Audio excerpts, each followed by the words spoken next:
Hello students, आज हम लोग 10th क्लास के लिए साइंस का वीवीआई ऑब्जेक्टिव देखेंगे। ये सेट 5 है। चलिए स्टार्ट करते हैं। देखिए अगला प्रश्न कर रहा है। पहला प्रश्न है, टिंडल प्रभाव प्रकाश की कौन सी परिघटना को प्रदर्शित करता है? तो आपका प्रकाश का अपवर्तन। ठीक है। अगला प्रश्न देखिए, निम्न में से कौन सा असंतृप्त हाइड्रोकार्बन है? तो C2H6 होता है, H4 C2H4। ठीक है। निम्न में से कौन सा यौगिक ईंधन के रूप में इस्तेमाल किया जाता है? तो आपका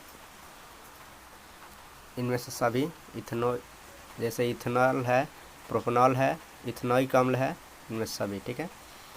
निम्न में से कौन सा आहार श्रृंखला का निर्माण करता है? तो देखिए घास, बकरी तथा मानव। ठीक है। अगला प्रश्न, मानव हृदय में कोष्ठकों की संख्या कितनी होती है? तो मानव हृदय में कोष्ठकों की संख्या 4 होती है। ऑप्शन नंबर सी आपका सही है। रासायनिक अभिक्रिया के दौरान किसी पदार्थ में ऑक्सीजन का ह्रास कहलाता है? तो यह आपका उपचयन कहलाता है। ठीक है। आधुनिक आवर्त सारणी में समूह की संख्या है? तो 18 है आधुनिक आवर्त सारणी में। खाद्य पदार्थ के डिब्बों पर जिंक के बजाय टीन का लेप होता है क्योंकि टीन की अपेक्षा जिंक अधिक अभिक्रियाशील है, यानी कि ऑप्शन नंबर सी आपका सही है। निम्नलिखित में से कौन पुनर्वर्धन का उदाहरण है? तो आपका हड्डा है। ठीक है। अगला प्रश्न देखिए, तांबे की तार की आधी कुंडली किसी चुंबकीय क्षेत्र की घूर्णी गति कर रही है। इस कुंडली के में प्रेरित विद्युत धारा की दिशा में कितने परिभ्रमण के पश्चात परिवर्तन होता है? यानी कि कोई कुंडली है, ठीक है, इसको जब विद्युत इसमें प्रवेश होता है तो ये घूमता है, तो कितने समय पर इसकी गति में चेंज होता है? तो आधे गति पर। ठीक है। सल्फर परमाणु की बाह्य कक्षास्तंभ में इलेक्ट्रॉनों की संख्या होती है? तो आपका 6 होता है। ठीक है। अगला प्रश्न देखिए, ग्लूकोज के एक अणु में ऑक्सीजन के कितने परमाणु होते हैं? तो आपका 6 होता है। नई कार्तिलीय चिन्ह परिपाटी के अनुसार दर्पण के सामने रखे गए बिंब की बिंब दूरी ली जाती है? तो ऋणात्मक लिया जाता है। ठीक है। पित्त रस कहाँ से स्रावित होता है? तो यकृत यानी कि लीवर से। निम्नलिखित में से कौन मलेरिया परजीवी है? तो आपका ऑप्शन नंबर बी आपका सही है, ऑप्शन नंबर ए। ठीक है, प्लाज्मोडियम। ठीक है। अगला प्रश्न, एल्युमिनियम पर मोटी ऑक्साइड की परत बनाने की प्रक्रिया कहलाती है? तो एनोडीकरण कहलाता है। ठीक है। सामान्य नेत्र के लिए दूरबिंदु अनंत होता है। ठीक है। कौन सी गैस वैश्विक ऊष्मा के लिए उत्तरदायी है? तो कार्बन डाइऑक्साइड। कौन सा अजैव निम्नीकरण कचरा है? तो आपका थर्मोकोल हो जाएगा। ठीक है। निम्न में से किस लेंस की फोकस दूरी धनात्मक होती है? तो उत्तल लेंस का होता है। समानांतर क्रम में संयोजित प्रतिरोधों की संख्या घटाने के उपरांत संयोजित प्रतिरोध का कुल प्रतिरोध अपवर्तित रहता है। ठीक है। कवच में पोषण की कौन सी विधि पाई जाती है? तो मृतजीवी। ठीक है। अगला प्रश्न देखिए, निम्न में से कौन सा पद विद्युत परिपथ में विद्युत शक्ति को निरूपित करता है? तो I²/R। ठीक है। ऑप्शन नंबर ए आपका सही है। निम्न में से कौन सा अंग संवेदी ग्रह नहीं है?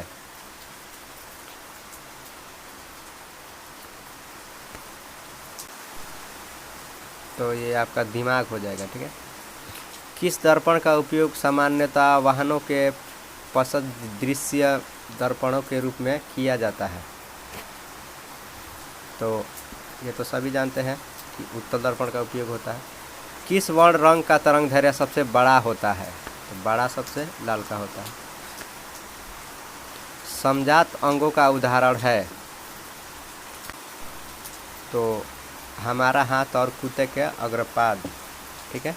अगला प्रश्न देखिए, 28 नंबर क्वेश्चन देखिए, निम्न में से उत्तम ऊर्जा स्रोत कौन सा है? तो आपका बायोमास हो जाएगा। अगला प्रश्न देखिए, कौन अंतःस्रावी और बाह्यस्रावी ग्रंथि जैसा कार्य करता है? तो आपका अंडाशय करता है। ठीक है। फ्लेमिंग के बाएं हस्त नियम में बाएं हाथ की तर्जनी संकेत करती है। तो बाएं हाथ की तर्जनी चुंबकीय क्षेत्र की दिशा को संकेत करती है। निम्न में से कौन सा गंगा प्रदूषण के लिए उत्तरदायी नहीं है? तो आपका गंगा में मछली पालन। पुष्प का नर जनन अंग कहलाता है। तो आपका पुंकेश्वर कहलाता है।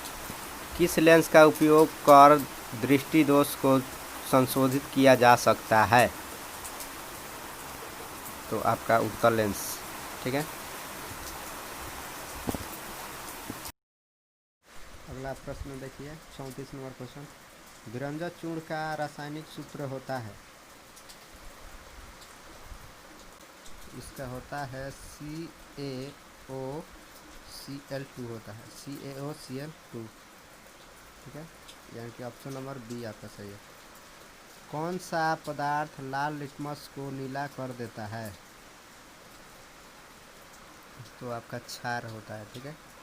कौन सा अभिलक्षण संवागत नहीं है? कौन सा लक्षण संवागत नहीं है? ठीक है। तो आपका आँख का रंग है। ठीक है, आँख का रंग, ऑप्शन नंबर ए, आँख का रंग। 37 नंबर क्वेश्चन है, शुद्ध जल का पीएच मान होता है? तो शुद्ध जल का पीएच मान 7 होता है। कौन सा कार्बन यौगिक सबसे अधिक अक्रियाशील है? ठीक है। तो आपका C2H4 होता है। ठीक है,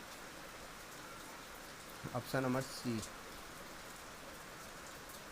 अगला प्रश्न देखिए, हाइड्रोजन के दो परमाणुओं के बीच कितने आबंध बनते हैं?